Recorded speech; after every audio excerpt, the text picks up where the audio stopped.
The morning frost painted the window pane like spider silk, and Clara James traced her fingers along the delicate patterns, remembering another morning 3 years past when she'd done the same.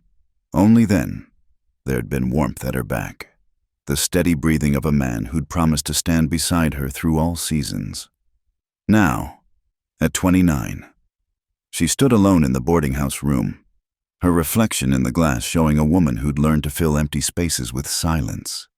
She'd been 26 when Thomas Hartley had taken her hand before the minister in Carson City, a tall woman even then, standing eye to eye with most men. She'd thought Thomas different. He'd looked up at her with what she'd mistaken for admiration. "You're like a pine tree," he'd said once, "strong and straight." She'd taken it for poetry then. Later, she understood he'd meant it as complaint. The morning he left, snow had fallen just like this. She'd woken to find his side of the bed cold, the quilts arranged neat as if he'd never been there at all. On his pillow lay a single sheet of paper, the ink still damp. "You're too strong. Clara, I don't know how to be your husband." She'd sat there until noon, reading those 11 words until they burned themselves into her memory. The neighbors had whispered.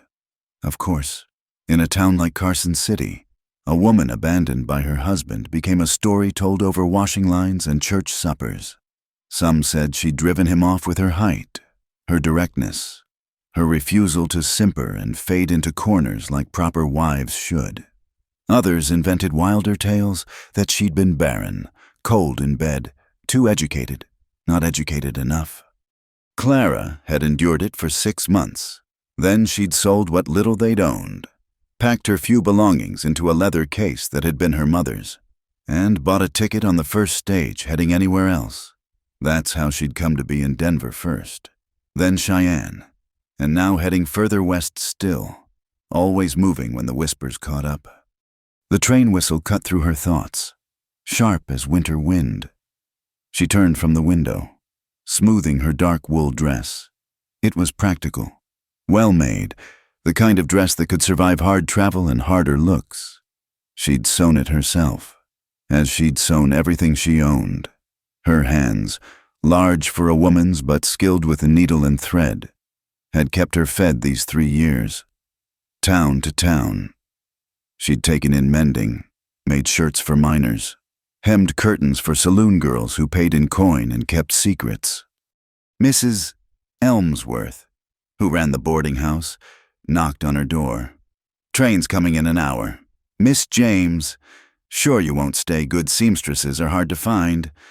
Clara opened the door, her bag already in hand. Mrs. Elmsworth was a small, bird-like woman who had to crane her neck to meet Clara's eyes. It was a look Clara knew well, that mixture of curiosity and discomfort that her height always brought. "Thank you, but I've made my decision." Running from something or to something. The older woman's eyes were knowing. "Neither, just moving on." Mrs. Elmsworth pressed a small bundle into Clara's hands. "Biscuits and dried beef. That train food isn't fit for dogs." She paused, then added quietly, "Whatever he did, whoever he was, you're better off without him." Clara's throat tightened. In 3 years, few had shown such simple kindness without expecting her story in return. "Thank you," she managed. The walk to the station took her past the mercantile where she'd bought thread, the church where she'd never attended services, the saloon where she'd delivered mended shirts through the back door. Each place held people who'd looked at her with recognition, not of her name or face, but of her type, the abandoned woman, the one who couldn't hold a man, the one who must have done something wrong. At the depot, she purchased her ticket with careful coins saved from months of sewing. "Red Pine Creek," the agent said, peering at her over his spectacles. End of the line. Missed nothing much there but cattle and cold. "That suits me fine." He shrugged, stamping her ticket. "Train's running late. Storm coming in from the mountains. Might be the last one through for a while if the snow gets bad." Clara took her ticket and found a bench away from the other waiting passengers. A family with 3 small children clustered near the stove. the mother trying to keep the youngest from wandering. Two cowboys spoke in low voices about cattle prices. A well-dressed man read a newspaper, occasionally glancing her way with the kind of interest she'd learned to recognize and ignore. She pulled her mother's old shawl tighter around her shoulders. It was brown wool, plain but warm, and it still carried the faint scent of the lavender her mother had loved. Margaret James had been told too, had faced the same looks, the same whispers. But she'd had Clara's father, a man who'd loved his wife's strength, who'd built their furniture high so she wouldn't have to stoop, who'd danced with her at town gatherings and never minded that she could see over his head. "You don't shrink for anyone," her mother had told her once. "The right man won't ask you to." Clara had thought Thomas was that man. Even now, 3 years later, she could remember the early days when his attention had felt like sunlight after a long winter. He'd courted her properly, brought her books of poetry, told her she was magnificent. It was only after the wedding that she'd learned he'd expected marriage to sand down her edges, make her smaller somehow. When she'd remained herself, direct in speech, firm in opinion, unwilling to pretend weakness she didn't feel, his poetry had turned to silence, his attention to absence. The train arrived in a cloud of steam and smoke, black against the gathering gray sky. Clara boarded with the others, finding a seat near the back where she could watch the landscape roll by. The conductor, checking tickets, paused at hers. "Red Pine Creek, you got family there. Miss..." "No. Work." "I'll find it." He looked at her, really looked, the way few men did, seeing not just her height but the determined set of her jaw, the capable hands, the straight spine that had refused to bend even when bending might have kept a husband. "It's rough country," he said finally. "Not many amenities for a lady." "I'm not looking for amenities." He moved on, but she caught his reflection in the window, shaking his head. Let him wonder. Let them all wonder. She was done explaining herself, done trying to fit into spaces too small for her spirit. The train lurched into motion, carrying her away from another temporary stop, another set of faces that would forget her within a month. Outside, the snow began to fall heavier, thick flakes that obscured the distant mountains. Somewhere ahead lay Red Pine Creek, a place she'd chosen precisely because she'd never heard of it, because it was the kind of town where a woman might disappear into work and weather, where the past might finally stop following her footsteps. She reached into her bag and pulled out the piece of paper she'd carried for 3 years. Thomas's note, worn soft from handling. "You're too strong. Clara, I don't know how to be your husband." She'd kept it as reminder, as armor, as the reason for the promise she'd made herself that morning. No man would share her bed again. No man would be given the power to leave her with nothing but words on a pillow. As the train carried her west into the growing storm, Clara James folded the note one last time and tucked it away. She had been broken once by loving a man who couldn't love her strength. It wouldn't happen again. In Red Pine Creek, she'd build a life that needed no one's approval, no one's presence in the dark hours before dawn. She'd sleep alone and wake alone and owe her heartbeat to no one but herself. The snow fell heavier still, and Clara closed her eyes, not seeing the wild beauty of the approaching mountains, but the small, quiet room that waited somewhere ahead, a room where she could finally stop running. Not because she'd found what she was looking for, but because she'd stopped looking altogether. She didn't know that Red Pine Creek would test that resolution. She didn't know about the cowboy who could see through winter storms and stubborn hearts alike.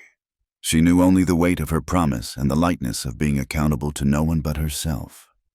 The train pushed on through the gathering white, and Clara James, too tall, too strong, too much herself, rode toward a future she thought she'd already decided. But the West had its own plans, and winter was just beginning. The train shuddered to a halt with a grinding screech that spoke of frozen metal and protesting machinery. Clara pressed her face to the window, but all she could see was white, a solid wall of snow that had swallowed the world whole.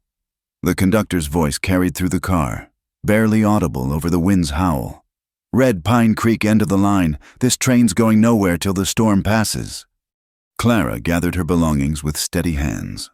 Though her heart quickened, she'd planned for cold, for isolation, for starting over yet again. She hadn't planned for arriving in the middle of what looked to be the worst blizzard of the season.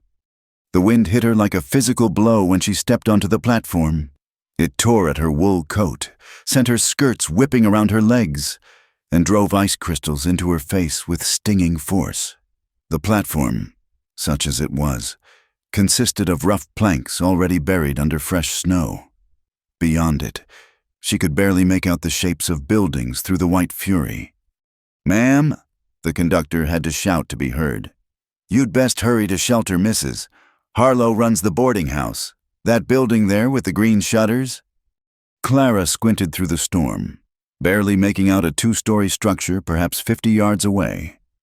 She nodded her thanks, gripped her case tighter, and stepped into the tempest. Those 50 yards might have been 50 miles. The wind fought her for every step, trying to push her back toward the train that was already disappearing behind curtains of snow. Her boots, suitable for city streets, slipped on the hidden ice beneath the fresh powder. Twice she nearly fell, catching herself against fence posts she could barely see. By the time she reached the boarding house door, her fingers were too numb to work the handle properly. She knocked instead, pounding with the side of her fist, the sound barely audible over the storm's rage. The door opened so suddenly she nearly fell inside. A stout woman with graying hair and sharp blue eyes caught her arm, hauling her bodily into warmth and lamplight. "Lord have mercy, what fool travels in weather like this?" The woman, Mrs. Harlow, presumably didn't wait for an answer. Never mind. Get yourself by the fire before you freeze solid. I'm Margaret Harlow, and you're lucky I heard you knocking. This wind would drown out the last trumpet." Clara let herself be led to a large parlor where a fire roared in a stone hearth. The sudden warmth made her skin sting and her eyes water. Or perhaps that was just the smoke. The chimney seemed to be drawing poorly, fighting the wind outside. "Thank you." Clara managed through chattering teeth. "I'm Clara James. I need a room." "A room, Mrs." Harlow's laugh was sharp as winter air. "Miss James, I'd give you a room if I had one, but this storm's been building for 2 days. Every soul with sense has taken shelter, and I've got folks sleeping in the pantry. The only space I have left is a corner of the main floor storage room, near enough to the kitchen to stay warm, but—" She hesitated, taking in Clara's travel-worn but well-made dress, her careful bearing despite the cold. It's not what a lady would expect. Clara's fingers had begun to thaw, sending pins and needles through her hands. She flexed them carefully. "I need shelter, Mrs. Harlow, not luxury. I'll take whatever you have." The older woman studied her with those sharp eyes. "It's $6 a week, paid in advance. That includes board such as it is when we're snowed in. Lord knows when the supply wagons will get through again." $6 was dear, more than Clara had paid anywhere else.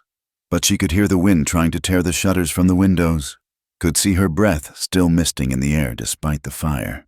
That's acceptable. She counted out the coins from her carefully hoarded savings, trying not to calculate how quickly her money would run out at such rates. Mrs. Harlow took the payment and disappeared, returning with a bundle of quilts and a pillow that had seen better days. "Follow me. Mind the stairs. That third one's loose." The storage room was exactly what it sounded like. A space perhaps 8 feet by 10, lined with shelves holding preserves, sacks of flour and beans, boxes of candles and soap. Mrs. Harlow had cleared a corner, just enough room for a narrow straw mattress on the floor. A small window, high up, showed nothing but white. "Chamber pots under the stairs." "Mrs." Harlow said briskly. "Privy's out back, but you'd be a fool to try reaching it in this weather. Breakfast is at 6, dinner at noon, supper at 5. You'll hear the bell. Water for washing is in the kitchen. You'll have to heat it yourself. Any questions?" Clara looked around the cramped space, so different from even the modest rooms she'd rented before. But it was warm, dry, and no one here knew her story. No questions, thank you. Mrs. Harlow paused at the doorway. What brings a woman traveling alone to Red Pine Creek in the dead of winter? Work, Clara said simply. I'm a seamstress. Are you now? Interest flickered in the older woman's eyes. Well, we could use one of those, Mrs. Pritchard just lost hers girl up and married a rancher from Wyoming. But finding customers in this weather... She shook her head. Well, time enough to worry about that when the storm passes. Supper's in an hour. Alone. Clara sank onto the makeshift bed, finally allowing herself to feel the full weight of her exhaustion. The train journey had taken 3 days, with stops and delays, sleeping upright in her seat to save the cost of a berth. Now she was here, at the end of the line, in a town she couldn't even see through the storm. She unpacked slowly, hanging her spare dress and undergarments on nails protruding from the shelves. Her sewing basket, wrapped carefully in oilcloth, had survived the journey intact.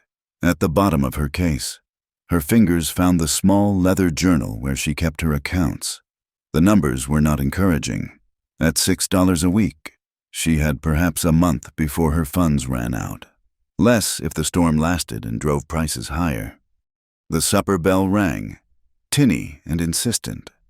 Clara smoothed her hair, still damp from melted snow, and made her way to the dining room. It was chaos, every chair filled, children squeezed onto benches, men standing along the walls with plates balanced in their hands. The storm had indeed driven everyone indoors. Miss James, Mrs. Harlow waved her over. You can squeeze in here next to Mrs. Pritchard, Elnora. This is the seamstress I mentioned. Mrs. Pritchard was a thin woman with nervous hands and a pursed mouth. She looked Clara up and down, clearly cataloging everything from her height to her worn boots. A seamstress from where? Most recently, Denver. Clara accepted a plate of beans and cornbread, grateful for hot food. And before that? Clara had learned to deflect such questions. Various places. I go where the work takes me. Mrs. Pritchard's tone suggested she found this answer lacking. Well, I suppose we'll see what kind of work you do. If you're any good, I might have some mending. The conversation around the table was all about the storm, the worst in 5 years. Someone said, no, 10, another argued. The telegraph lines were down. The pass was certainly blocked. Old Samuel Morse claimed his joint said it would last a week at least. Clara ate in silence, observing. Red Pine Creek revealed itself through its trapped citizens, ranchers unable to reach their stock, miners stuck in town when they should be at their claims, the school teacher fretting about her students, the minister planning services no one could attend. It was a working town, rough-edged and practical, the kind of place where a woman's worth was measured in usefulness rather than ornament. After supper, the lodgers dispersed to various corners of the house. Some men produced cards and settled around a table. Women gathered their sewing near the fire. Children were hustled off to bed. Clara retreated to her storage room, grateful for solitude even in such humble quarters. She lit the single candle Mrs. Harlow had provided and sat on her makeshift bed, listening to the storm rage outside. The wind screamed like something alive and angry, rattling the window, finding every crack in the walls. Somewhere in the house, a baby cried. Footsteps creaked overhead. Life went on, compressed and intensified by the weather's fury. Clara pulled out Thomas's note one more time. In the flickering candlelight, the words seemed smaller somehow, less significant. She'd carried them 3,000 miles, let them shape her days and guard her nights. But here, in this storage room at the edge of nowhere, with the storm trying to tear the world apart outside, they were just marks on paper. She folded the note and placed it back in her case. Tomorrow, if the storm permitted, she would venture out, find the dress shop Mrs. Pritchard had mentioned. begin again the process of building a life from needle and thread. She would ignore the looks her height drew, deflect the questions about her past, work until her fingers ached and her eyes burned. But tonight, she pulled the quilts around her shoulders and listened to the wind. It sounded like freedom, terrible and complete. No one could follow her through such a storm. No whispers could travel on such wind. She was alone, truly alone, in a way she'd never quite achieved in the cities and towns she'd fled. The candle guttered, sending shadows dancing across the preserves and provisions surrounding her. Clara blew it out and lay back on the thin mattress. Overhead, footsteps continued their restless pacing, someone else unable to sleep, someone else caught between walls while the storm raged. She closed her eyes and made her promise again. There in the dark with the wind for witness, no man would share her bed. No man would be given the chance to leave her with nothing but words and winter mornings. She would live by her own strength, sleep by her own warmth, wake to no one's judgment but her own. The storm howled louder, as if in agreement, or perhaps in challenge. But Clara James had come too far to recognize the difference, and morning was still hours away. The storm had quieted to a sullen whisper by morning, though snow still fell in thick, lazy flakes. Clara woke stiff from the cold and the unfamiliar bed, her breath visible in the dim light filtering through the high window. Ice had formed on the inside of the glass during the night, delicate fern-like patterns that reminded her of lace. She dressed quickly in the privacy of her storage room, her fingers clumsy with cold as she fastened the buttons of her wool dress. The kitchen, when she ventured out, was already warm and busy. Mrs. Harlow stood at the massive stove, stirring a pot of porridge while barking orders at a young girl who couldn't have been more than 14. "Water's hot in the kettle, Mrs." Harlow said without looking up. "Basin's on the shelf. Mind you don't use too much. We're melting snow for water until the well thaws." Clara washed quickly, the warm water a blessing on her cold, numbed face. Through the kitchen window, she could see the world transformed. Snow had buried the town in white, softening harsh edges, hiding the rutted streets and rough lumber of the buildings. It was beautiful in its way, and terrible too, a reminder of how quickly nature could erase human effort. After breakfast, porridge, thick and filling if not particularly flavorful. Clara wrapped herself in her coat and shawl and ventured outside. She needed to find work quickly, storm or no storm. The boarding house was expensive, and her savings wouldn't last long at this rate. The cold hit her like a slap, sharp enough to steal her breath. The main street, such as it was, lay buried under 3 feet of snow. A few paths had been shoveled between buildings, narrow channels that forced people to pass single file. Clara picked her way carefully, her boots sliding on the packed snow. She was searching for Mrs. Pritchard's dress shop when she heard the rhythmic sound of an axe biting into wood.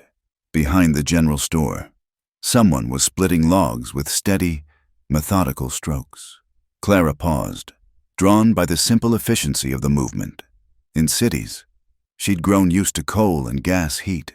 Here, warmth came from muscle and sweat, even in the bitter cold. The man wielding the axe was taller even than Clara herself, which was rare enough to make her look twice. He worked without hurry but without pause either, each swing precise and powerful.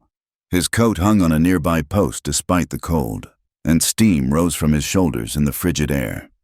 He must have sensed her watching, because he paused mid-swing and turned. Clara found herself looking into eyes the color of winter sky, pale blue and direct. His face was weathered but not old, perhaps 35, with the kind of lines that came from squinting into sun and wind rather than age. "Ma'am." He touched his hat brim, the gesture automatic.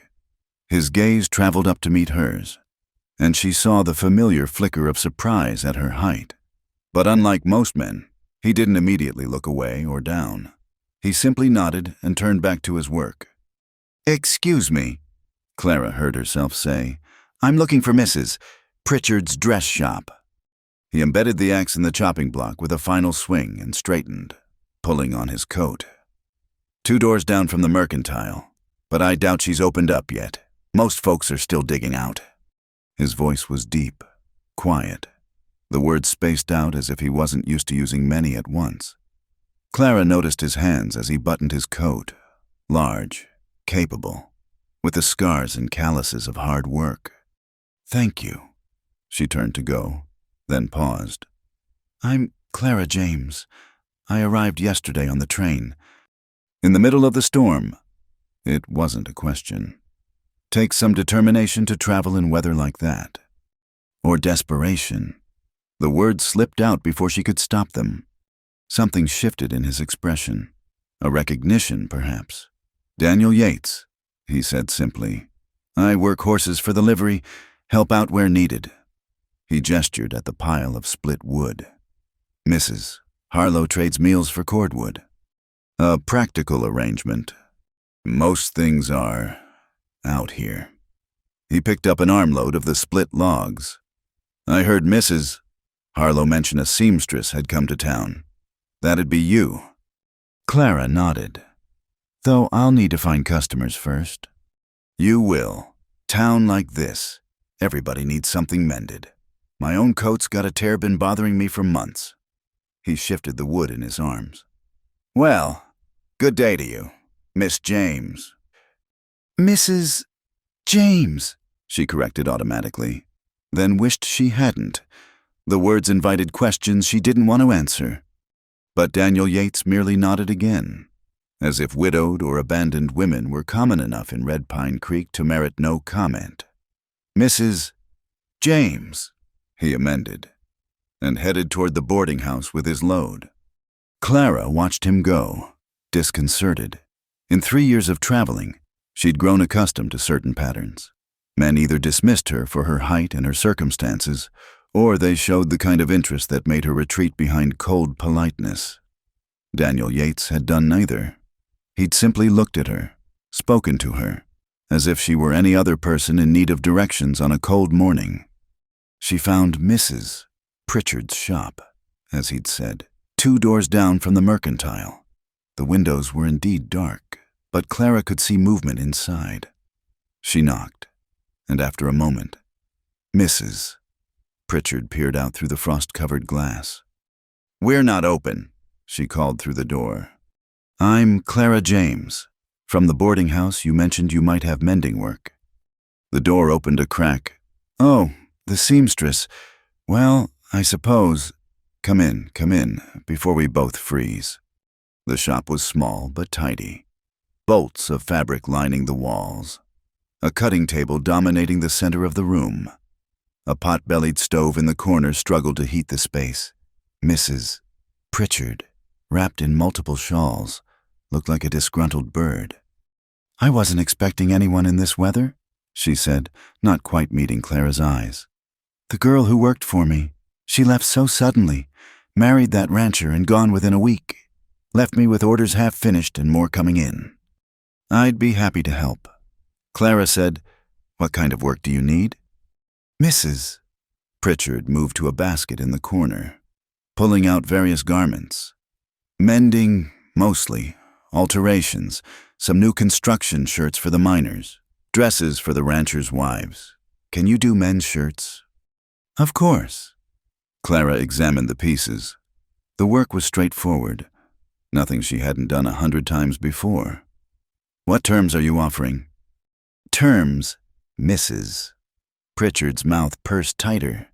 "Well, the girl before got 30 cents a shirt, 20 cents for simple mending, 50 cents for a dress alteration." The prices were fair, perhaps even generous for such a small town. Clara nodded. "That's acceptable. When would you like me to start?" "Can you take these with you? Work at the boarding house? That is, the shop is quite small." Clara understood. Mrs. Pritchard didn't want her there, tall and strange and trailing whatever stories the boarding house gossips had already started. It stung, but less than it might have once. She'd grown used to working in back rooms, taking in piecework, staying invisible. "Of course, I have my own supplies." She left with the basket of mending, heavier than it looked. The snow had started again, fat flakes that caught on her eyelashes and melted on her cheeks. The path back to the boarding house led past the wood pile where Daniel Yates had been working. The axe stood embedded in the block, but the man was gone. At the boarding house, she found the parlor full of stranded travelers and townspeople, all talking about the storm. Someone had brought out a fiddle, and music threaded through the conversation. Children played on the floor with wooden blocks. Women knitted and gossiped. Men argued about politics and cattle prices. Clara slipped past them all to her storage room. She lit her candle, arranged her sewing supplies, and began work on a miner's torn shirt. The familiar rhythm of the needle through fabric soothed her. This she could control, the neat stitches, the mended tears, the way rough cloth became whole again under her hands. She was deep in concentration when a knock came at her door. "Mrs. James." "Mrs." Harlow's voice. "You have a visitor." Clara set down her work, puzzled. Who would visit her? She knew no one here. When she opened the door, she found Daniel Yates standing in the hallway, hat in hand, melting snow dripping from his boots. "I apologize for disturbing you," he said, "but you mentioned mending." He held up a heavy wool coat, well made but showing hard wear.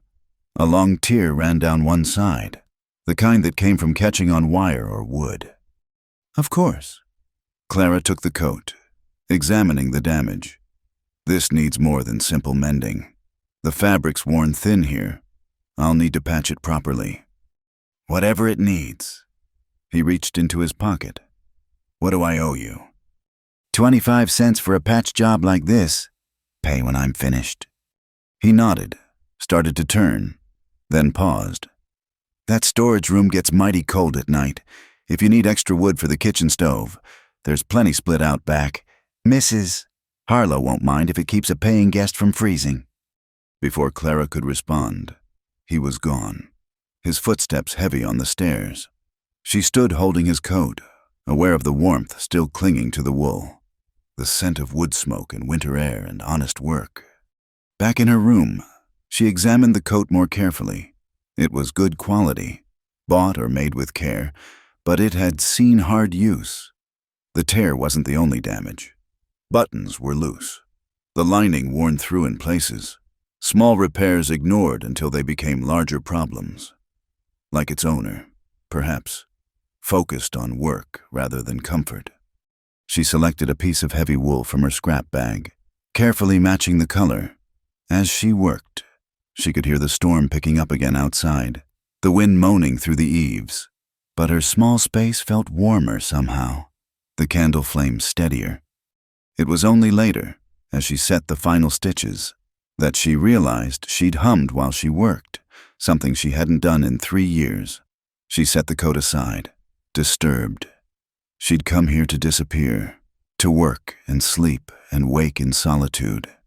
She hadn't come to notice kind eyes and careful words, or to feel pleased that someone had thought of her comfort on a cold night.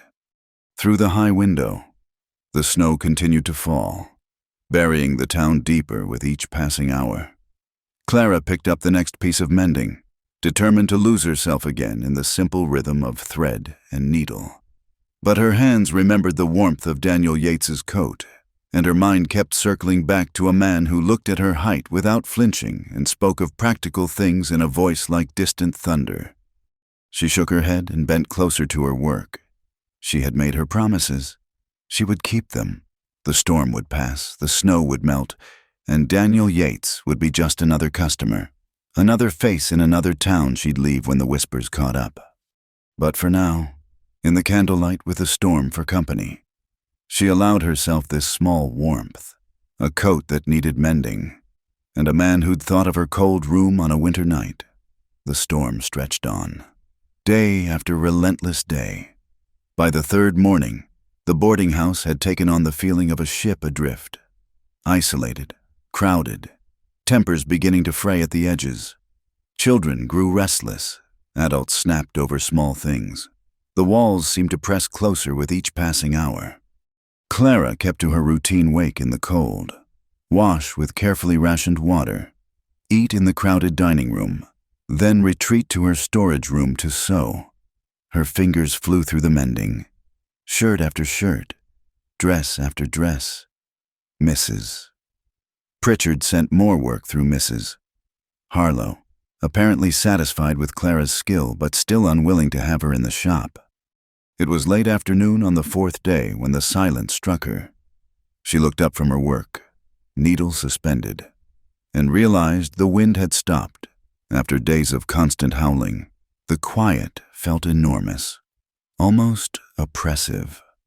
She set aside the child's pinafore she'd been hemming and went to the window, scraping away the frost with her fingernails. The snow had stopped. Weak sunlight filtered through breaking clouds, making the white world sparkle like scattered diamonds. Already she could hear voices outside, people emerging from their shelters like animals after hibernation. A knock at her door interrupted her thoughts. She opened it to find Daniel Yates, his mended coat over his arm. "Thought you might want to see sunlight that isn't through glass," he said simply. "Most folks are heading out to check damage, dig out paths. Figured you might need supplies from the mercantile." Clara looked down at her hands, stained with ink from marking fabric, pricked with a dozen tiny needle wounds. She had been indoors for 4 days straight, breathing stale air and lamp smoke. Yes, that would be wise. I'll wait in the parlor while you get ready." She wrapped herself in her coat and shawl, pinned her hat carefully, pulled on her gloves. When she emerged, she found Daniel talking quietly with Mrs. Harlow by the door. They stopped when they saw her. Mrs. Harlow's expression unreadable. "Mind the drifts," the older woman said. "Some are deeper than they look." Outside, the cold was sharp but clean, free of the wind's bitter edge. Clara breathed deeply, feeling her lungs expand with air that didn't smell of too many people in too small a space.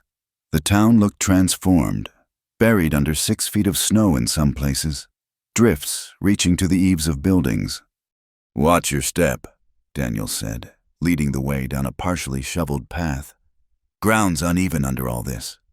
He walked ahead, breaking trail where the snow was deeper, moving with the easy confidence of someone used to rough country. Clara followed, trying to place her feet in his footprints, though his stride was longer than hers. "You didn't mention payment for your coat," she said to his back. "Figured I'd settle up when you were ready." He glanced back. "No hurry. I know where to find you." They passed townspeople shoveling, calling to each other, comparing damage and losses. Several nodded to Daniel, their greetings respectful but distant. To Clara, they offered curious looks but little more. She was still too new, too unknown. The mercantile was crowded, everyone restocking after days trapped indoors. Clara made her purchases quickly, thread, needles, a small piece of flannel for patches. Her money dwindled with each transaction, but the work from Mrs. Pritchard would help stretch her savings. "Mrs. James," a woman's voice, high and eager. Clara turned to find a young woman, perhaps 20, with bright eyes and a round, pleasant face. "I'm Sarah Morrison. My husband runs the smithy. Mrs. Harlow said you do fine sewing." "I do." Sarah glanced around, then leaned closer, lowering her voice. "I need a dress altered, something delicate. Would you be discreet?" Clara recognized the look, the nervous energy, a young wife with a secret to keep, at least for now. "Of course. When would you like to come by?" "Tomorrow after breakfast I can pay well for discretion." Clara nodded, and Sarah Morrison hurried away, cheeks pink with more than cold.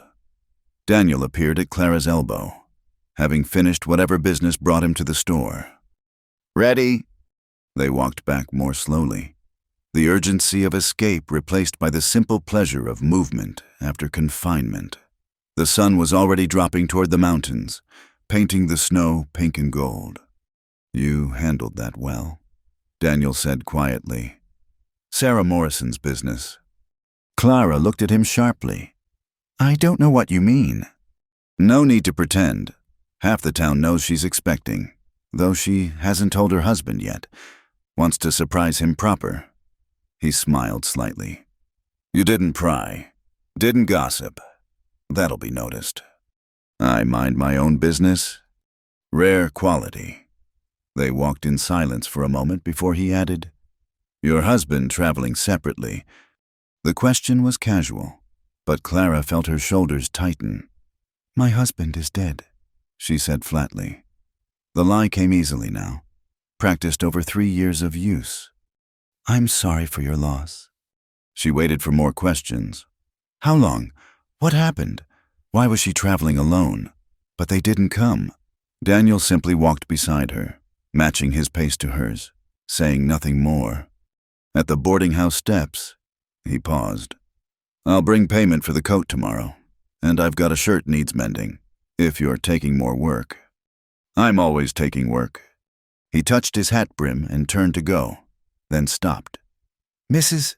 James, this town's not always kind to newcomers, especially women alone, but folks respect hard work and honest dealing.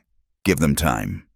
Before she could respond, he was walking away, his long stride carrying him quickly down the street. Clara stood on the steps, watching until he turned the corner, unsettled by his easy acceptance, his practical kindness. Inside, the boarding house felt stuffy after the clean cold. Supper was lively, everyone celebrating the storm's end with extra portions and louder conversation. Clara ate quickly and retreated to her room, but concentration eluded her. Her needle slipped, her stitches went crooked. Finally, she set the work aside and sat in the growing darkness, thinking, in 3 years of running, she'd developed a system. Arrive quietly, work hard, keep interactions strictly professional. When questions grew too pressing or looks too knowing, move on.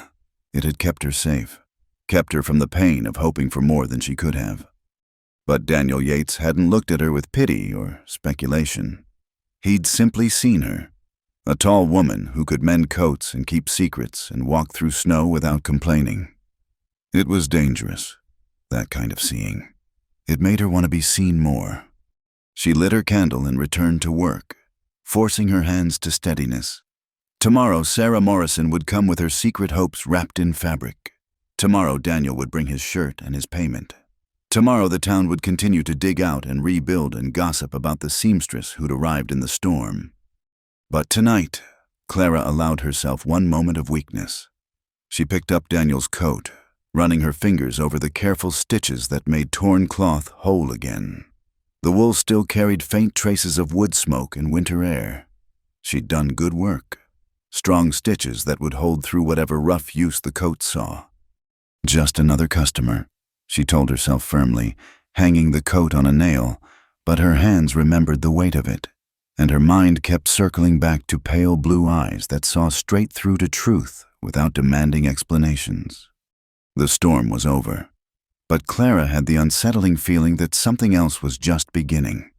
She bent over her sewing, determined to lose herself in familiar work, but outside her high window, stars appeared one by one in the clearing sky, and somewhere in the quiet town, a man who broke trail through deep snow was thinking of a woman who stood tall and kept secrets as carefully as she kept stitches. The candle burned lower, and Clara sewed on, each stitch a small promise to herself that she would not hope, would not wonder, would not notice the way kindness could slip past carefully built walls like wind through worn wool, but promises, like fabric, could wear thin with time and testing, and winter in Red Pine Creek was far from over. The whispers started subtle as spring rain. Clara first noticed them at the Mercantile, where 2 women stopped talking the moment she entered. Then at the pump behind the boarding house, where the hotel maid suddenly found somewhere else to be when Clara approached. By the end of her 2nd week in Red Pine Creek, the pattern was unmistakable. "That's her," she heard someone murmur as she passed. "The one who was left. Can you imagine waking up to find your husband gone?" Clara kept her head high, her stride steady. She'd known this would come. Stories traveled faster than trains in small towns. And someone, perhaps Mrs. Pritchard, perhaps a traveler from Carson City, had recognized her name or remembered her face. The details didn't matter. The result was always the same. At the general store, Mr. Hensley counted her change twice, as if she might cheat him. The baker's wife served her day-old bread while fresh loaves went to other customers. Even children stared now, nudged by their mothers to look at the woman who couldn't keep a husband. Only Mrs. Harlow treated her the same, gruff and practical. "Don't mind them," she said one morning, finding Clara hesitating at the dining room door where conversation had suddenly died.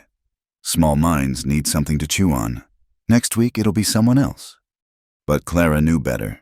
She'd become a cautionary tale, a reminder to young wives to be sweeter, smaller, less themselves.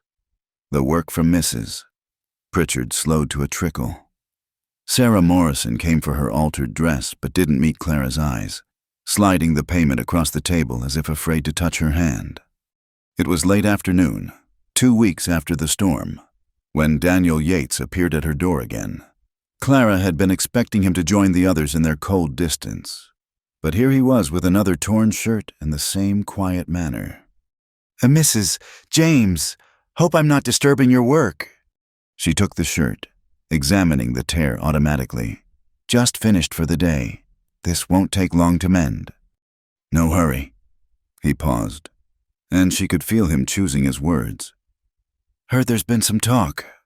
Clara's hand stilled on the fabric. "There's always talk." True enough. He shifted his weight, looking uncomfortable. "Thing is, I've got a proposition. Business arrangement." She looked up sharply. If he was about to suggest something improper, thinking her desperate enough. "I do leatherwork sometimes," he continued quickly, apparently reading her expression. "Saddle repairs, harnesses, such. Could use someone who knows fine stitching for the detail work. Pays good, and it's honest work." Clara studied him, searching for hidden meanings, for the look that said he was offering charity or something worse. But his pale eyes were steady, matter of fact. "Why? Because you do good work, because I need help, because—" He stopped, started again. "Because this town can be hard on outsiders, and work is work. And because you pity the woman who was left." "No." The word was firm. "I've seen pity, Mrs. James, felt it, given it. This isn't that." She wanted to refuse, to maintain her walls, but her savings were dwindling faster than expected, and pride didn't pay for room and board. "What kind of work exactly?" "Decorative stitching on saddles. Repair work that needs a finer hand than mine. I've got orders backing up." He pulled a piece of leather from his pocket, showing her an intricate pattern sketched in pencil. "Can you follow something like this?" The design was complex, but not beyond her skills. Different from fabric, certainly, but thread was thread, and patterns were patterns. "I'd need proper needles for leather, stronger thread. I've got supplies, workshops at the livery stable. You could work there or take pieces back here, whatever suits." Clara fingered the leather, feeling its weight and texture. It would be a challenge, something new. And working with Daniel meant steady income when other sources were drying up. "Trial basis," she said finally. "If my work's not suitable." "It will be." He took back the leather sample. "Start tomorrow morning's best, before the stable gets busy." After he left, Clara sat in her small room trying to understand what had just happened. In every other town, once the whispers started, she'd become invisible or worse, a target for unwanted advances from men who thought an abandoned woman must be desperate. But Daniel Yates had offered her work, straightforward as sunrise, with no implications beyond thread and leather.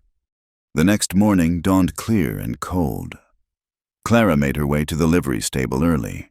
Before the town was fully awake, she found Daniel in a workshop attached to the main building, surrounded by the rich scent of leather and oil. Tools hung neatly on the walls. A workbench dominated the space, scarred but clean. "Morning," he said without looking up from the harness he was mending. "Coffee's on the stove if you want it." Clara poured herself a cup, grateful for the warmth. The workshop was better heated than her storage room, with a proper stove and thick walls. Daniel gestured to a smaller bench he'd apparently set up for her. "Thought you'd need your own space. These are the needles for leather, different sizes depending on the weight. Threads in that box, beeswax for coating it." He showed her the basics quickly, efficiently. How to punch holes, how to pull thread through resistant leather, how to keep stitches even despite the material's thickness. His hands were patient, demonstrating each technique until she understood. "This saddle needs decorative work along the skirt," he said, indicating a beautiful piece of tooled leather. "Pattern's there. Take your time. Leather doesn't forgive mistakes like fabric does." Clara settled into work, conscious of him moving around the workshop but not hovering. He had his own tasks, mending, cutting, the rhythmic sound of his tools a counterpoint to her needle's passage. They worked in companionable silence, broken only by the occasional question or comment. "You learn fast," he said after an hour, inspecting her progress. "Stitches are even. Good tension." "It's not so different, really, just tougher on the hands." "That it is." He returned to his bench. "There's salve in that tin when you need it. Helps with the calluses." As the morning progressed, Clara found herself relaxing. The workshop was peaceful, removed from the town's whispers and cold looks. Here, she was just hands doing work, creating something beautiful and functional. Daniel was an unobtrusive presence, there if she needed guidance, but otherwise leaving her to find her own rhythm. "You from around here originally?" she asked eventually, surprising herself with the question. "Colorado way, came through Red Pine Creek 6 years ago. Meant to keep going, never did." He didn't look up from his work. "Sometimes a place just fits, even when it's unwelcoming." "Wasn't welcoming to me either. At first, I was just another drifter, might steal their horses or their daughters." A slight smile crossed his face. "Took time to prove otherwise." "And did you prove otherwise?" "You tell me." He gestured around the workshop. "I'm still here. They trust me with their horses, their leather goods, even their daughters these days." Clara concentrated on her stitching, processing this. "Why didn't you marry one, the daughters? I mean, seems that would have sealed your acceptance." The question was too personal. She realized as soon as she asked it. But Daniel didn't seem offended. "Never found one who could see past what they thought I should be to what I was." He paused. "No, that's not fair. Never found one I could be myself with. There's a difference." The words hung in the air between them, weighted with understanding. Clara bent closer to her work, her needle moving in steady rhythm. She understood too well the exhaustion of pretending to be smaller than you were. Quieter, less yourself. "Mrs. Morrison wants to know if you can do baby clothes," Daniel said after a while, changing the subject. "She asked me to ask, seeing as she's nervous to approach you directly now." "Because of the talk." "Because of the talk," he agreed simply. "I told her you'd already kept her secret once. That ought to count for something." "But it doesn't." "Not yet." He finished the section he was working on and stretched. "Noon break. There's a place down by the river that catches sun this time of day. Peaceful." It wasn't quite an invitation, just information offered. Clara looked at her hands, already showing the strain of the new work.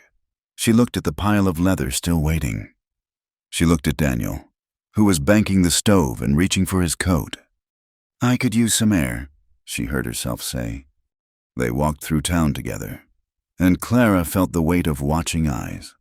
A woman already talked about, walking with the town's bachelor horse trainer. She could imagine the conclusions being drawn, the stories being embellished. By evening, she'd be painted as a desperate woman throwing herself at any available man. But the sun was bright on the snow, and the river did indeed catch the light beautifully, and Daniel walked beside her without apology or explanation, as if their companionship needed neither. The moon hung low and yellow over Red Pine Creek, casting long shadows across the snow-covered streets. Clara couldn't sleep. Her small room felt smaller in the darkness, the walls pressing close with memories and whispers. She'd been in town nearly a month now, long enough for the gossip to settle into fact in most minds. The woman whose husband left, the one who couldn't hold a man. She pulled her shawl around her shoulders and slipped out of her room, moving quietly through the boarding house. Most lodgers were asleep, but she could hear someone snoring upstairs, another coughing. The kitchen was dark and still warm from the evening's cooking. She passed through to the back door, needing air that didn't taste of too many lives crowded together. The porch was occupied. Daniel sat on the top step, a cup of coffee cooling in his hands. He didn't seem surprised to see her. "Can't sleep either." His voice was low, mindful of open windows. Clara hesitated, then sat beside him, careful to leave proper space between them. "The moon's too bright." "That's a new excuse. Usually hear about worries or old wounds keeping folks awake." "Those too." The admission came easier in the darkness. "You." "Horse with colic at the stable. Thought I'd sit up a bit, make sure he pulled through." He sipped his coffee. "He did."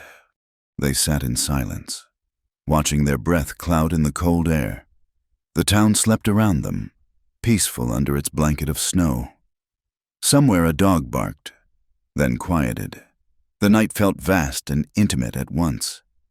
"I should go back to Denver," Clara said suddenly, "or somewhere else, anywhere else."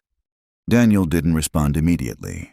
When he did, his words were careful. "Running gets to be a habit. So does suffering for no good reason." "True enough." He set his cup aside. "Though sometimes what looks like suffering is just the time before things change." Clara pulled her shawl tighter. "You sound like someone who's never been the subject of town gossip." "I told you I was unwelcome when I first came here." "That's different. You're a man.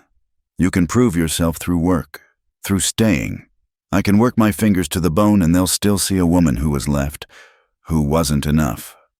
The words came out bitter, harsh in the quiet night. She hadn't meant to say so much, to reveal the wound still festering after 3 years. Daniel was quiet for a long moment. Then, so softly she almost missed it, he spoke her name. "Clara." Just her name, without the formal Mrs. James he always used. It shouldn't have mattered. It was just a word, 2 syllables in the darkness, but something in the way he said it, gentle, certain, as if her name were complete in itself, needing no titles or explanations, made her throat tight. "Don't," she stood abruptly. "Whatever you're about to say, don't. I can't. I've made my choices. I know what I am, what I'm not. I don't need comfort or pity or—" "I wasn't offering any of those." He stood too, taller than her by just enough that she had to look up slightly. "I was just saying your name." They stood there on the porch, the moon painting everything in silver and shadow. Clara could see his face clearly, the weathered lines, the steady eyes, the patience that seemed to run through him like grain through wood. "Why?" The question came out as barely a whisper. "Because it's a good name. Because you wear it like it's yours, not like something someone else gave you or took away." He paused. "Because sometimes a person needs to hear their name said like it matters." Clara felt something crack inside her chest, a fissure in the wall she'd built brick by careful brick. "I should go in." "Probably." But neither moved. The night held them there. 2 people standing on a porch in a small town at the edge of nowhere. The space between them felt charged, full of possibilities and impossibilities tangled together. "I dream about him sometimes," Clara heard herself say. "Thomas, not the way you might think. I dream about that morning, finding the note. Only in the dream. I'm relieved. I wake up and he's gone and I'm relieved. And then I feel guilty for feeling that way. Nothing wrong with being relieved when a weight lifts, even if you once chose to carry it. I loved him, or I thought I did. I don't know anymore. Maybe I just loved the idea of being chosen. Nothing wrong with that either. We all want to be chosen. Clara looked at him then. Really looked. Is that why you stayed in Red Pine Creek, because it chose you? Maybe. A slight smile crossed his face. Or maybe I was just too stubborn to let it drive me off. Hard to say now. A wind came up, rattling the loose shutter on the kitchen window. Clara shivered, and Daniel stepped back, creating more space between them. You're cold. Should go in before you catch your death. She nodded, but found herself reluctant to move. Daniel, she stopped, unsure what she wanted to say. Thank you for seeing me. Thank you for saying my name. Thank you for standing here in the dark and not asking for anything I can't give. I know, he said simply. Go on now. Morning comes early. Clara went, slipping back through the dark kitchen to her small room. But she paused at her door, looking back, and saw him still standing on the porch, a tall figure silvered by moonlight, watching the stars wheel overhead. In her room, she sat on her narrow bed and pressed her hands to her face. She could still hear the echo of her name in his voice, gentle as spring rain. It had been 3 years since anyone had said her name that way, not as accusation or pity or gossip, but simply as recognition. She'd promised herself no more nights lying beside a man, no more mornings waking to potential abandonment. It was a good promise, a safe promise. It protected her from hope, which could cut deeper than any leaving. But Daniel hadn't asked her to break that promise. He'd just stood beside her in the moonlight and said her name like it was enough, like she was enough, exactly as she was, too tall, too strong, too much herself. Clara lay back on her bed, still fully dressed, and watched the moon track across her small window. Outside, she knew Daniel still sat on the porch, keeping his own vigil with the night. 2 people, awake and alone, separated by walls and promises and the careful distance that protected hearts from breaking. But for the first time in 3 years, the solitude felt less like safety and more like something else, something that might, if she let it, start to feel like loss. She closed her eyes and tried to find sleep, but her name echoed in the darkness. Clara, Clara, Clara, soft as whispered prayer, sure as coming dawn. The saloon was busy for a Tuesday afternoon. Clara heard the laughter and loud voices as she passed on her way back from delivering a mended dress to the minister's wife. She kept her eyes forward, her stride purposeful. The saloon was no place for a respectable woman, even one with a tarnished reputation. Well, if it isn't the abandoned bride herself. The voice stopped her cold. She knew it before she turned, the slight drawl, the mocking edge that used to masquerade as affection. Thomas Hartley stood in the saloon doorway, looking exactly as he had 3 years ago. Same easy smile, same careless posture, same eyes that had once made her believe she was worth choosing. Thomas! Her voice came out steady, though her hands trembled. She hid them in the folds of her skirt. Clara! He stepped into the street, and she could smell whiskey on his breath, though he wasn't drunk. Not yet. My God, you're still... He gestured vaguely at her height, her bearing. Still you. Behind him, faces appeared at the saloon windows. The entertainment had moved outside, and Red Pine Creek loved nothing better than a good drama. What are you doing here? She kept her voice low, controlled. Passing through, heard there was work at the mines north of here. He moved closer, and she fought the urge to step back. Imagine my surprise when I heard my wife was in town. I'm not your wife. Aren't you? Don't recall signing any papers, do you?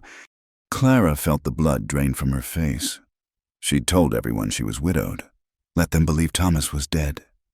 It had seemed simpler than explaining abandonment, kinder than admitting the truth. You left, she said quietly. You made your choice. I did. He had the grace to look slightly ashamed. But that doesn't change the facts. You're still Mrs. Thomas Hartley in the eyes of the law and God. Don't! The word came out sharp. Don't you dare invoke God after what you did. Thomas spread his hands in that gesture she remembered too well. Half apology, half dismissal. I was young. Clara, confused. You were so... He paused, searching for words. So much, so sure of everything. A man needs to feel needed, and you never needed anyone. I needed you. The words escaped before she could stop them. I needed you, and you left me with nothing but a note on a pillow. 11 words. His smile was rueful. You counted them, didn't you? I knew you would. You always were precise about everything. Clara became aware of their audience. Faces in windows. People stopping on the street to watch. Mrs. Pritchard stood in her shop doorway. Lips pursed in satisfaction. This was better than any story the gossips could have invented. The abandoned woman confronting the husband who'd left her. What do you want? Thomas. Just passing through, like I said. Thought I might get a drink. Maybe find a game of cards. Unless... He tilted his head, studying her. You've done well for yourself. From what I hear, working as a seamstress. Maybe you could spare a little for your husband's travels. There it was, the reason for the approach, the public confrontation. Money, of course. I owe you nothing. The law might say different. His voice hardened slightly. A wife's earnings belong to her husband, you know that. Clara's hands clenched in her skirts. He was right, and they both knew it. Everything she'd saved, everything she'd earned with bleeding fingers and aching back legally. It was his. Leave her be. The voice came from behind her. Clara didn't need to turn to know it was Daniel. She could feel his presence, solid and steady, though he didn't touch her. Thomas's eyes narrowed. And who might you be? Daniel Yates. I work horses for the livery. The lady's protector. Thomas's smile turned ugly. How noble. Though I wonder what kind of protection you've been offering. She always did have a weakness for men who... That's enough. Daniel's voice remained calm, but there was iron underneath. You've said your piece. Time to move on. Is it...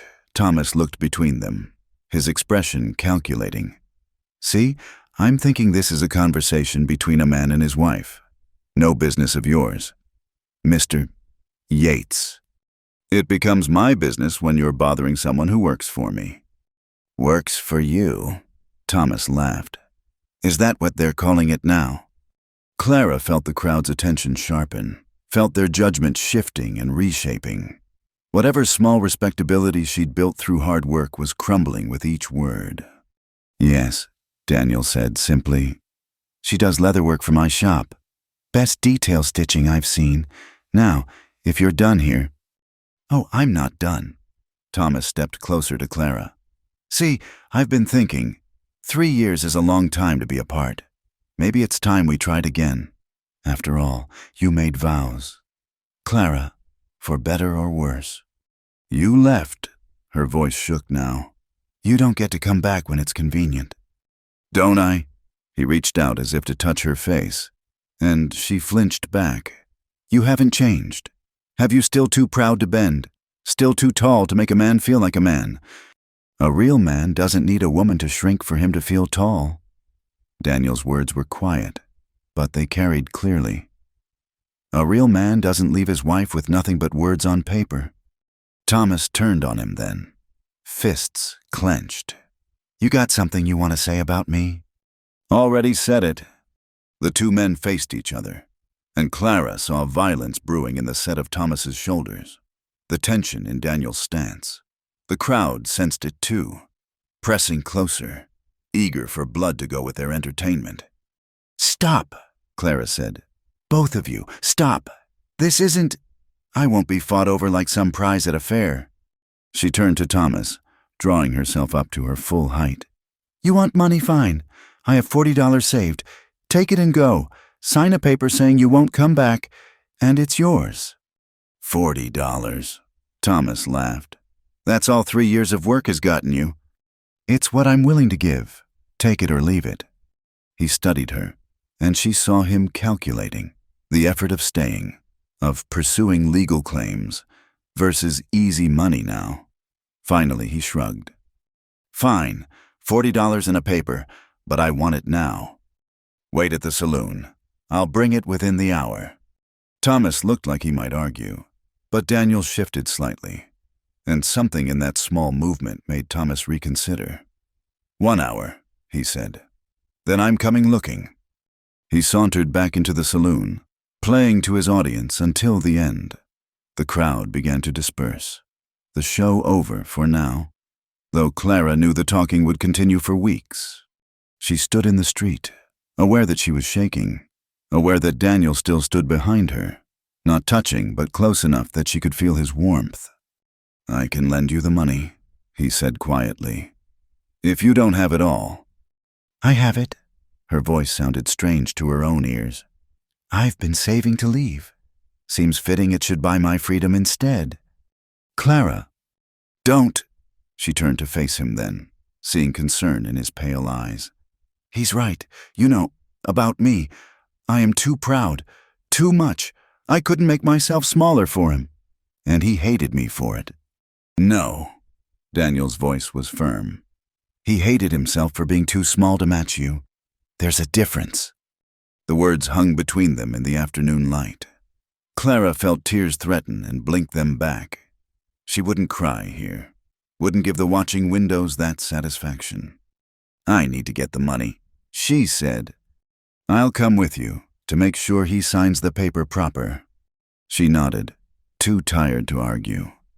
They walked to the boarding house in silence, Clara aware of every watching eye, every whispered comment. By evening, the story would be all over town.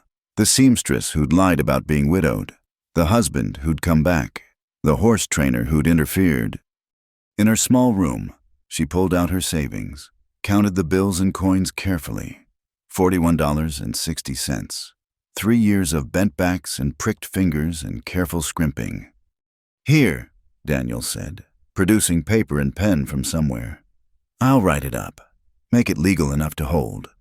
She watched him write in his careful hand, a bill of separation, a promise not to return or make claims. It wasn't a divorce. Couldn't be without cause and lawyers and more money than she'd ever have. But it was something. They found Thomas holding court in the saloon, telling the story his way to an appreciative audience. He signed the paper with a flourish, pocketed the money, and raised his glass in mock salute. "To my dear wife," he said loudly. "May she find what she's looking for. Though between you and me," he stage whispered to his audience, "I doubt she will. Some women are just too particular for their own good." Clara turned and walked out, head high, Daniel following. She made it to the boarding house steps before her legs gave out. She sat heavily, putting her head in her hands. "I have nothing now," she said. "No money, no reputation, no lies left to hide behind." Daniel sat beside her, careful not to touch. "You have the truth. Sometimes that's worth more than all the rest." She laughed, the sound bitter. "The truth. The truth is that I'm a woman whose husband found her so impossible to live with that he left in the middle of the night. That's what everyone will remember. Maybe they'll remember that you faced him down in the street and bought your freedom with your own earned money. Maybe they'll remember that you didn't beg or plead or pretend to be less than you are." He paused. "That's what I'll remember." Clara looked at him then, this man who stood by her without claim or expectation. "Why?" she asked. "Why do you care what happens to me?" He was quiet for a long moment, looking out at the street where normal life was resuming. "Because I know what it's like to be too much for the place you're in. Because you deserve better than spending your life apologizing for taking up space. Because—" He stopped, started again. "Because when I see you, I don't see a woman who was left. I see a woman who was set free." The words settled over her like a blanket, warm and unexpected. She sat on the cold steps of the boarding house she could no longer afford, with empty pockets and a ruined reputation, and felt something inside her shift and resettle. Thomas was gone. The money was gone. The careful fiction of widowhood was gone. But she was still here, still herself, still too tall and too proud and too much. And for the first time in 3 years, that felt like enough. "I'll need more leather work," she said finally, "if the offer's still good." "It's good." Daniel stood, offering her his hand. After a moment, she took it, letting him pull her to her feet. "Always will be." As they stood there in the fading afternoon light, Clara thought she heard Thomas's words echo, "Some women are just too particular for their own good." Maybe he was right. Maybe she was too particular, too stubborn, too unwilling to shrink. But looking at Daniel Yates, who saw her clearly and didn't flinch, she thought maybe particular wasn't such a bad thing to be. Clara's hands trembled as she folded her spare dress into her worn case. The boarding house room that had been her refuge for 2 months looked even smaller in the morning light, stripped of her few possessions. She'd given Mrs. Harlow notice the night before, after counting her remaining coins for the dozenth time. 60 cents wouldn't pay for another week, wouldn't even buy her a train ticket to the next town. A knock at the door interrupted her packing. She opened it to find Daniel standing in the hallway, holding something wrapped in brown paper. "Heard you were leaving," he said without preamble. Word travels fast. She turned back to her packing, not trusting herself to meet his eyes. "I'll finish the leather work I've started before I go. You'll have it by tomorrow." "Where will you go?" The question she'd been avoiding. "I'll figure something out. I always do." "Clara." He stepped into the room, seeming to fill the small space. "I have a proposal, a business arrangement." She laughed, the sound brittle. "Unless it involves 60 cents worth of leather work to be completed today, I don't think. I have a cabin, about a mile outside town, near the river. It's not much, been using it for storage mostly, but it's sound, has a good stove, clean water nearby." He paused. "You could stay there, work off the rent with leather stitching." Clara's hand stilled on her packing. "Why would you do that?" "Because you're the best leather worker I've had. Because it's stupid to lose good help over a matter of shelter." He set the brown package on her bed. "Because everyone deserves a chance to prove the gossips wrong." She looked at him then, searching his face for the catch, the expectation. Men didn't offer cabins to women without expecting something in return. But his pale eyes were steady, matter of fact, the same way they'd been when he first offered her work. "People will talk," she said. "They already are. This will make it worse. People always talk. Question is whether you'll let their tongues run your life." Clara picked up the package, unwrapped it slowly. Inside was a man's shirt, finely made from good cloth. Not new, but clean and mended with tiny, precise stitches.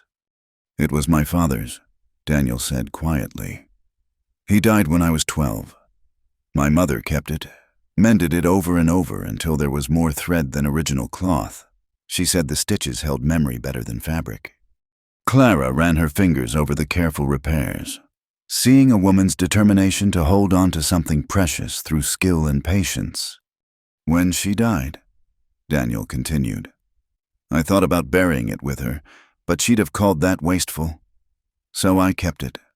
Figured someday I'd know what to do with it." "I can't accept this." "It's not charity. That shirt's got good wear left in it, and the cabin needs someone living in it, keeping it aired out. Like I said, business arrangement." Through the window, Clara could see the town waking up. In an hour, the streets would be full of people who'd heard about yesterday's confrontation. Who'd have opinions about the seamstress who'd lied about being widowed? She thought about facing them with 60 cents in her pocket and nowhere to go. "All right," she heard herself say, "but I pay fair rent, no charity rates. $1 a week, same as you'd pay for a room anywhere else. You can work it off in leather goods or pay cash when you have it." He moved to the door. "I'll get the wagon. Meet you out front in 10 minutes. After he left, Clara sat on the bed holding the shirt. She could feel the love in every stitch, the refusal to let go, the determination to make something last through care and skill. It reminded her of her mother's shawl, still packed at the bottom of her case. She'd promised herself she'd never share space with a man again, never put herself in a position to wake up abandoned.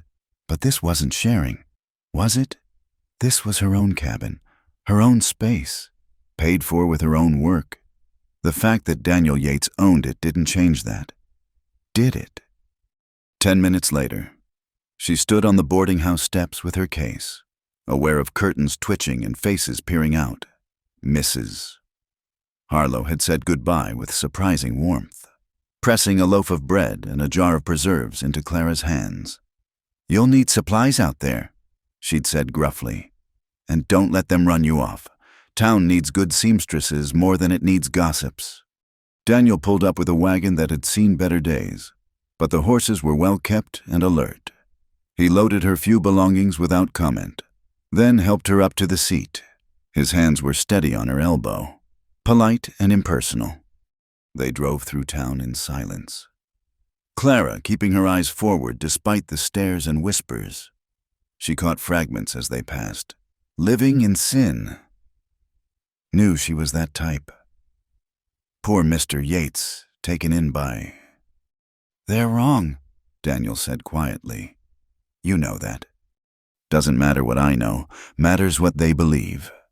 Only if you let it." The road out of town was rough, still rutted from spring mud. The cabin, when it came into view, was exactly what he'd described. Small, sturdy, plain, but it sat in a clearing surrounded by pine and aspen, with the river visible through the trees. The morning sun caught the windows, making them glow like welcome. "It's not fancy," Daniel said as he pulled up. "Roof's sound, though replaced it last summer. Stove works well, and there's a good supply of wood already cut." Clara climbed down from the wagon, studying her new home. It was one room. She could see through the open door, with a bed in one corner, a table and 2 chairs, shelves along one wall, basic but clean. The previous tenant was a trapper, Daniel explained, carrying her case inside. He kept it neat. There's a root cellar out back, and the outhouse is that way, behind those trees. Water's from the river. I'll show you the best spot. She walked through the small space, testing the stove damper, checking the windows, running her hand along the sturdy table. Everything was simple but well made, built to last through hard seasons. "It's perfect," she said, meaning it. Daniel looked pleased. "There's coffee and basic supplies in the cupboard. I'll bring more tomorrow when I come for the leather work. Anything specific you need?" Clara thought of her 60 cents, of the careful budget she'd need to manage. "I'll make a list." He moved to the door, then paused. "That letter you found in your case, your mother's letter. You mentioned it once." Clara looked at him, surprised. She'd forgotten telling him about it during one of their working silences. "You said it read, 'You're not anyone else. You're you.' I've been thinking about that." He met her eyes. "Seems like good advice. Being who you are instead of who folks think you should be. It's harder than it sounds. Most good advice is..." He touched his hat brim. "I'll leave you to settle in. Tomorrow morning. Then for the leather work." She nodded, and he was gone, the wagon rumbling back toward town.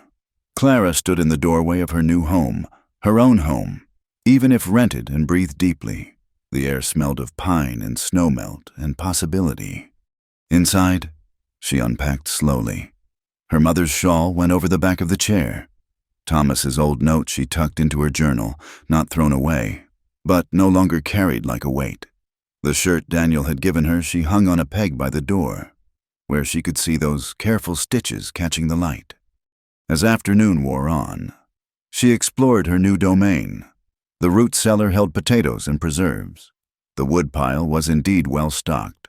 The river ran clear and cold 50 yards from her door, with a good flat stone for washing. Everything she needed to live, if not luxuriously, then sufficiently. She made coffee on the stove, proud when it drew properly on the first try. Sitting at the table with her cup, she pulled out paper and began a letter to Sarah Morrison. The young woman had sent word through Daniel that she needed baby clothes made. It would be a start, a way to begin again. "Dear Mrs. Morrison," she wrote, "I would be pleased to make clothes for your coming blessing. My new workshop is located—" She paused. How to explain how to make it sound respectable? Outside, a bird called, clear and confident in the afternoon sun. Clara listened, then continued writing. "At the Riverside Cabin, a mile north on River Road, I have expanded my workspace to better serve my customers' needs. Please feel free to visit at your convenience, or send word through Mr. Yates at the livery if you prefer to arrange a town meeting." It wasn't a lie. This was a workshop, a place where she could spread out leather and fabric without cramping in a storage room. That it was also her home didn't change that. As evening fell, Clara lit the oil lamp and prepared a simple supper from Mrs. Harlow's Provisions. The cabin felt different in lamplight, warmer, more welcoming. She could hear the river through the open window, a constant murmur like conversation in another room. For the first time in years, she was truly alone. No boarding house sounds, no footsteps overhead, no whispers through thin walls. Just her and the evening and the space to be exactly as tall, as strong, as much herself as she chose. She thought about Daniel's words, being who you are instead of who folks think you should be. Easy for him to say, she thought, but then she remembered his face when he talked about not fitting in. About taking time to earn the town's trust. Maybe it hadn't been easy for him either. Maybe that's why he understood. Before bed, she stood in the doorway looking out at the stars, somewhere between here and town. Daniel Yates was probably tending horses or mending leather or reading by his own lamp. Tomorrow he'd come with supplies and work, careful to maintain the business arrangement that protected them both from gossip's worst assumptions. But tonight, Clara James stood in her own doorway of her own cabin and felt something she hadn't felt in 3 years, the beginning of home. Not just a place to sleep, but a place to be, to work and think and grow into whatever she was becoming. She closed the door and prepared for bed, hanging her dress carefully, folding Thomas's note one more time before putting it away. Tomorrow would bring work and whispers and the challenge of building a life on the edge of acceptance. But tonight, she had walls that were hers and a door she could close and the sound of the river singing her to sleep. It was enough. More than enough. It was a beginning. Spring arrived slowly in Red Pine Creek, melting snow revealing mud and memory in equal measure. Clara had been in the Riverside Cabin for 2 months, and her life had settled into rhythms as steady as her needle through leather. Morning walks to gather water. Days filled with stitching and mending, evenings by lamplight with only the river for company. The work had picked up. Sarah Morrison had been her first customer to brave the scandal of visiting, arriving nervous but leaving delighted with tiny clothes sewn with love and skill. Word spread quietly among the women. The seamstress in the cabin did excellent work, kept confidences, and never asked questions better left unasked. Daniel came 3 times a week with leather goods and supplies. Their arrangement had evolved into comfortable routine. He'd arrive mid-morning. They'd work in companionable silence or easy conversation. And he'd leave by early afternoon. Always proper. Always professional. Though sometimes Clara caught him watching her with something unreadable in his pale eyes. It was a Thursday morning when everything shifted. Clara was working on an intricate saddle design when she heard horses approaching. Too many horses for Daniel's usual wagon. She looked out to see him dismounting, his face tight with something she'd never seen before. Behind him, a younger man held the reins of a beautiful bay mare who was favoring her left front leg. "Clara," Daniel's voice was strained. "This is Sam Morrison, Sarah's husband. His prize mare's torn up pretty bad. I can handle the wound. But the leather—" He gestured helplessly at the horse's side, where Clara could see an expensive saddle hanging askew, its fine leather torn in several places. "Bring it inside," she said immediately. "I'll need good light to see the damage." The two men carried the saddle in, setting it carefully on her work table. Clara examined it with growing understanding. This wasn't just any saddle. It was a work of art, hand-tooled with a pattern of roses and vines, every stitch perfect. A wedding gift, she'd guess, or an anniversary present, something precious. "Can you fix it?" Sam Morrison's voice was young, worried. "It was my grandmother's design. She brought it from St. Louis when she married my grandfather. Sarah doesn't know yet. She's visiting her sister. If she comes home and sees it ruined—" Clara ran her fingers along the torn edges, evaluating. "It can be fixed, but it'll take time. This kind of work. I'll need to match not just the leather, but the stitching pattern, the tension. Your grandmother was a master." "Whatever it costs," Sam said quickly. "Just please, can you have it done before Sarah gets back 3 days?" Clara looked at Daniel, who gave an almost imperceptible nod. "I'll do my best," she said. After they left, Daniel to tend the injured mare, Sam to maintain the fiction that nothing was wrong. Clara spread the saddle components across her table and truly understood what she'd agreed to. This wasn't just repair work. This was restoration of something irreplaceable, the kind of challenge that would test every skill she'd learned. She worked through the day and into the night, matching leather grain and color, practicing the unique stitching pattern on scraps until her hands could reproduce it perfectly. When her oil ran low, she lit candles. When her back ached, she stood and stretched by the door, breathing night air, then returned to work. Daniel appeared at dawn, finding her still bent over the saddle, working by lamplight as the first birds began to sing. "You haven't slept." It wasn't a question. "Almost done with the first section." Her voice was hoarse from disuse. "Coffee." He made it while she worked, strong and black, setting the cup where she could reach it without looking up. Then he simply sat, watching her hands move in their careful dance of needle and thread. "That's beautiful work," he said finally. "It has to be. It's not just leather. It's someone's history, their love story stitched into hide." She paused, stretching her cramped fingers. Sam's grandmother must have loved his grandfather very much, to put this much care into something he'd use every day. Maybe that's the best kind of love, the kind that shows up in daily things. Clara looked at him then, seeing the exhaustion around his eyes. "Did you sleep?" "Some was worried about the mare, wanted to check on you too." "I'm fine. You're running yourself into the ground for people who've whispered about you for months. They're customers. Besides," she turned back to the saddle, "it's not really for them. It's for the grandmother who stitched love into leather, and the granddaughter-in-law who doesn't even know it needs saving." Daniel was quiet for a long moment. Then he stood. "I'll bring breakfast, and more oil for the lamps. You'll need it." She worked through that day too, stopping only when Daniel insisted she eat. He stayed nearby, working on his own projects but keeping an eye on her progress. When evening came again, she was nearly done, but her hands were shaking with exhaustion. "That's enough," Daniel said firmly. "You'll make mistakes if you push further. One more section." "Clara." He covered her hands with his, stilling their movement. "Rest. I'll wake you in a few hours." She wanted to protest, but her body betrayed her, swaying with fatigue. Daniel steadied her, guided her to the bed in the corner. "Sleep," he said. "I'll keep the fire going."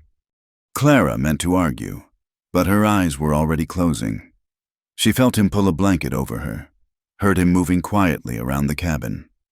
Safe sounds, home sounds.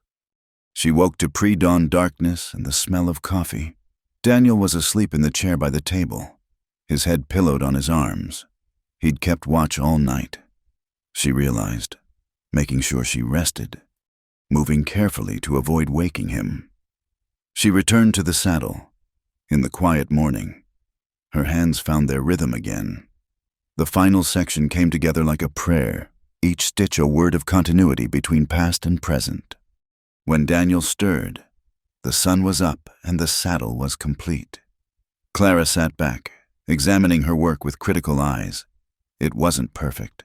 Nothing could recreate years of use and love. But it was close. The repairs were invisible, unless you knew where to look. The new leather aged to match the old.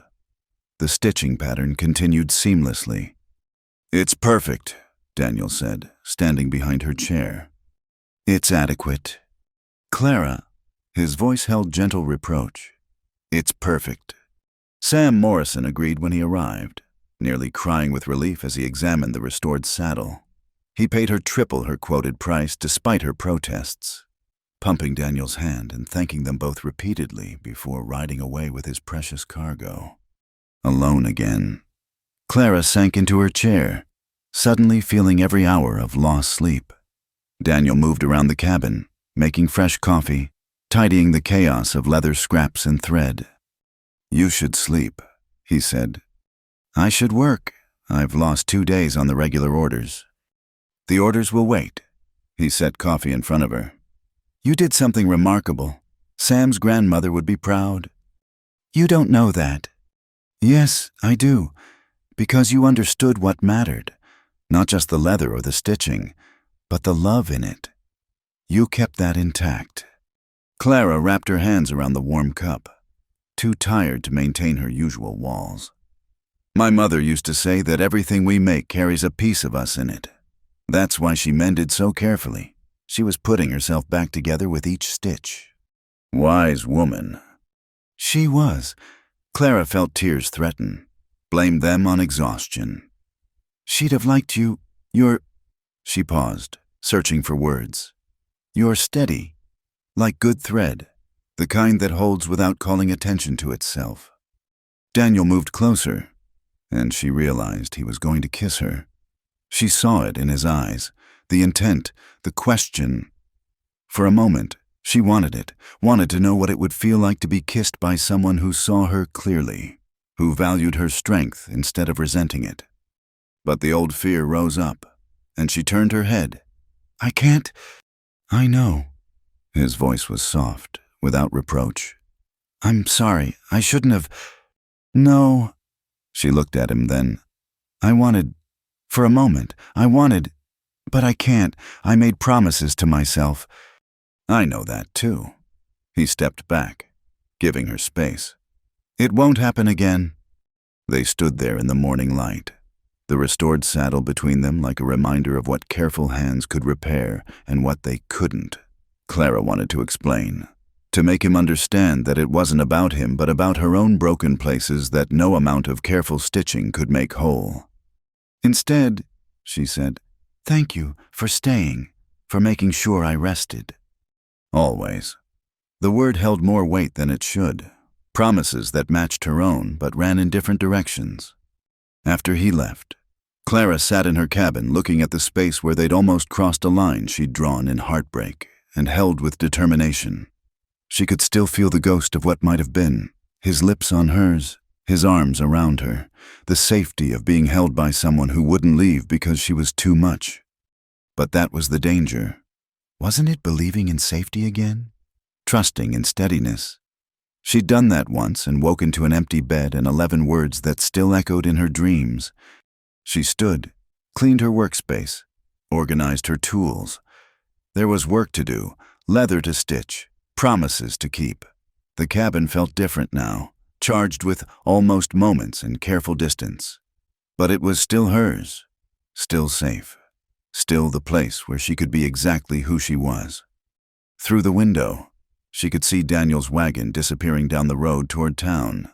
He'd be back in 2 days with more work, and they'd find their rhythm again. Professional, proper. 2 people building separate lives that happened to intersect over leather and thread. Clara picked up the next piece of leather, threaded her needle, and began to stitch. Each punch through the tough hide was a reminder she was strong enough to do this alone. She had to be. It was the only way she knew to stay whole.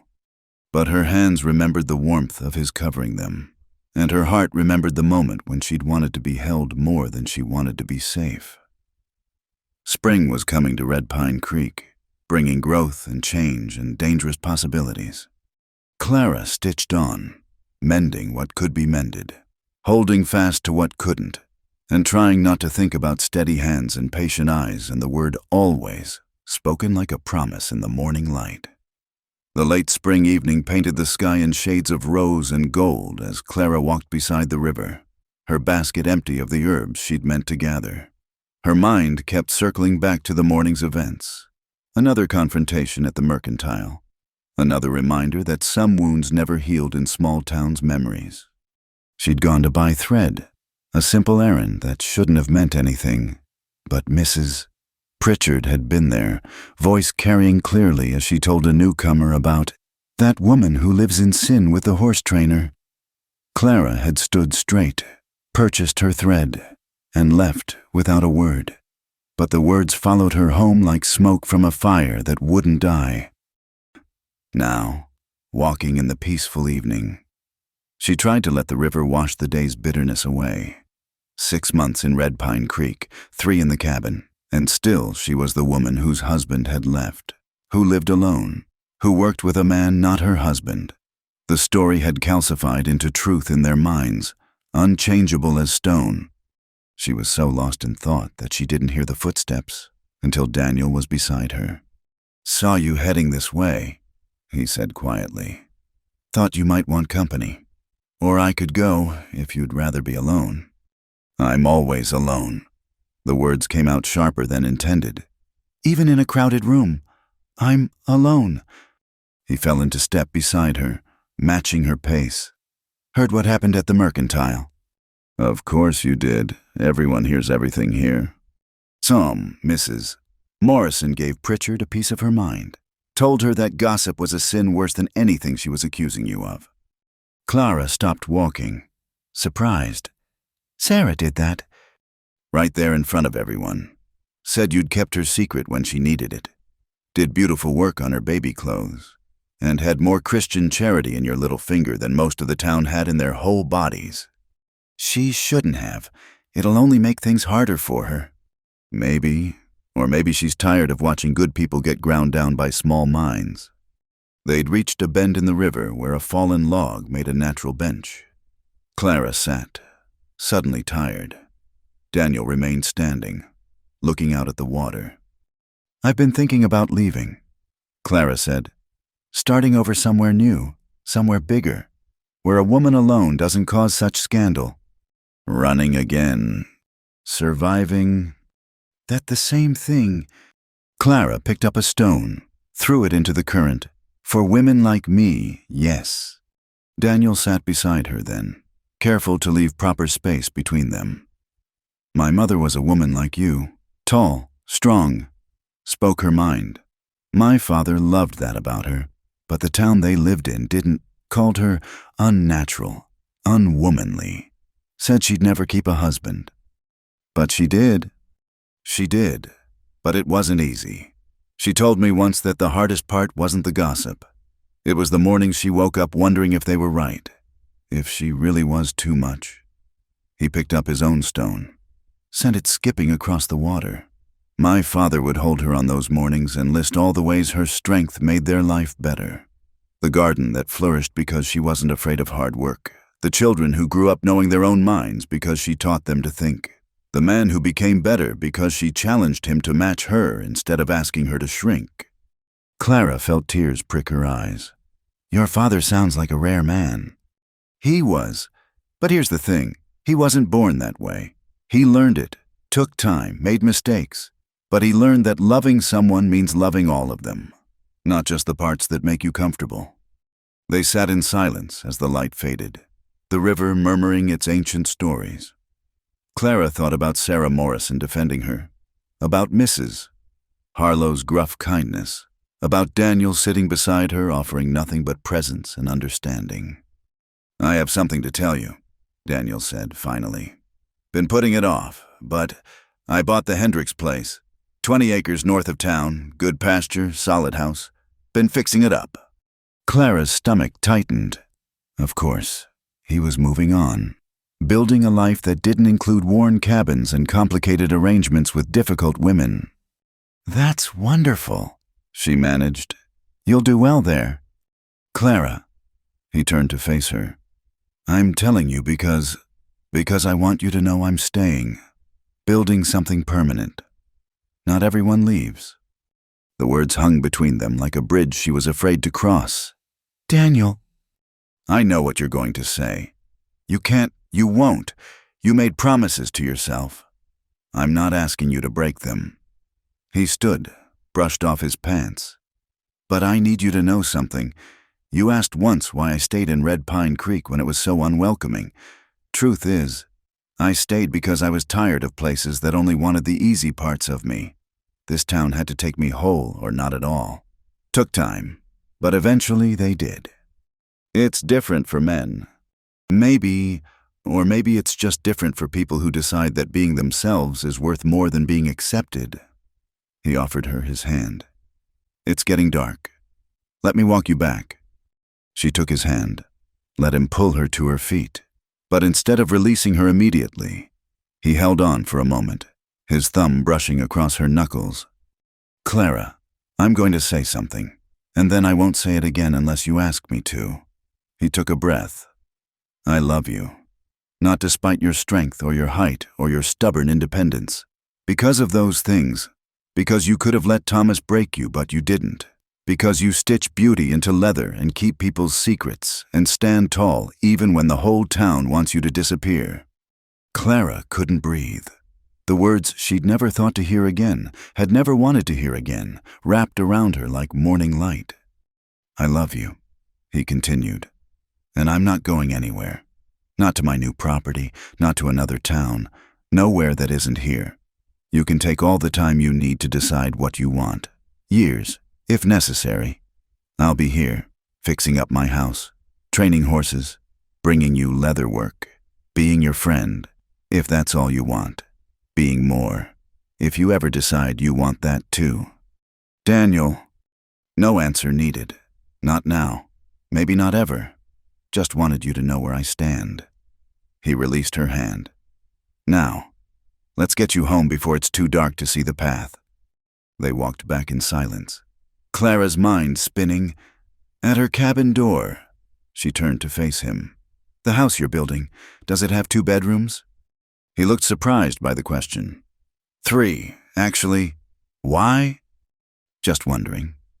She paused, gathering courage. If someone wanted to see it sometime, to appreciate the craftsmanship, would that be possible? A slow smile spread across his face. Anytime. Tomorrow, if you'd like. I could use opinions on some finishing work, from someone with an eye for detail. Tomorrow, then, for the craftsmanship. For the craftsmanship, he agreed solemnly, though his eyes held warmth. After he left, Clara stood in her doorway, looking out at the stars beginning to appear. She thought about Thomas, about 11 words on a pillow, and years of running.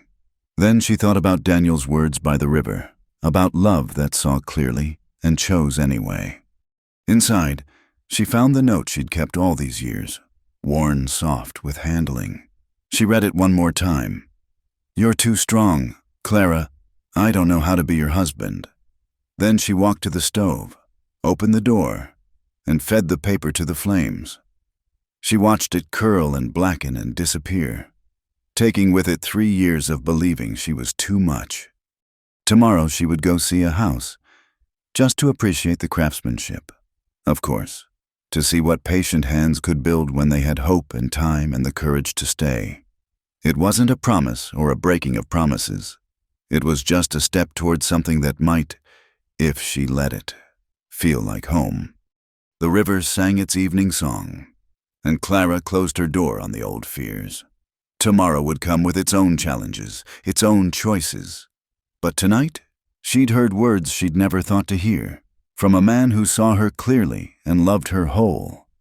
It was enough to make even the strongest woman wonder if maybe, just maybe, some promises were meant to be reconsidered. She pulled out paper and began to write a new design for leatherwork.